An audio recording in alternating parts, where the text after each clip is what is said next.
Taylor Johnatakis. The government has now given the sentencing memorandum, and I have to share it with you. For the reasons set forth herein, the government requests that this court depart or vary upwards to sentence Taylor Johnatakis to 108 months incarceration, 3 years supervised release, $2,000 in restitution, and a $385 mandatory assessment and monetary fine. And one of the things they use is his conduct after. So, as we go down here, you can see his post-trial conduct. Following the trial, the court remanded Johnatakis pending sentencing, and he has been in custody in the D.C. jail since late November 2023. Since that time, Johnatakis has been speaking publicly through letters and interviews about his views of the injustice January 6 defendants are experiencing, portraying himself as a victim. Johnatakis' letters are posted on a website. See Sentencing Exhibit A for selected posts, which is linked to a fundraising website maintained by his family members, which, as of March 29, 2024, has raised $59,277.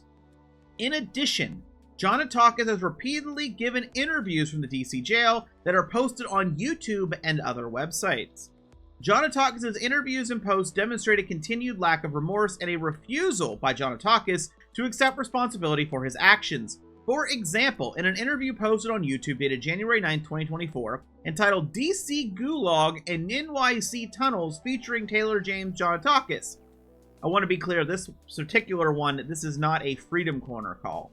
It's a podcast YouTuber. I looked real quick. They have like 100,000 subscribers. Johnatakis described his assault on the police line with the metal barricade as touching a gate. And they have him quoted.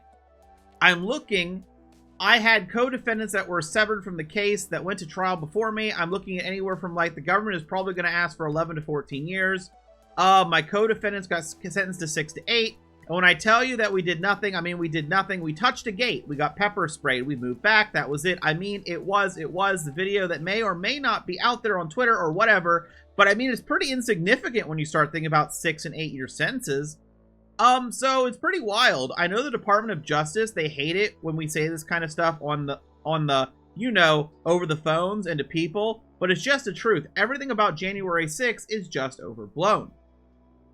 Likewise, in a written post on his website dated December 12, 2023, Johnatakis wrote, I chose to get rowdy but not violent. At the time, I thought it was a right born of necessity.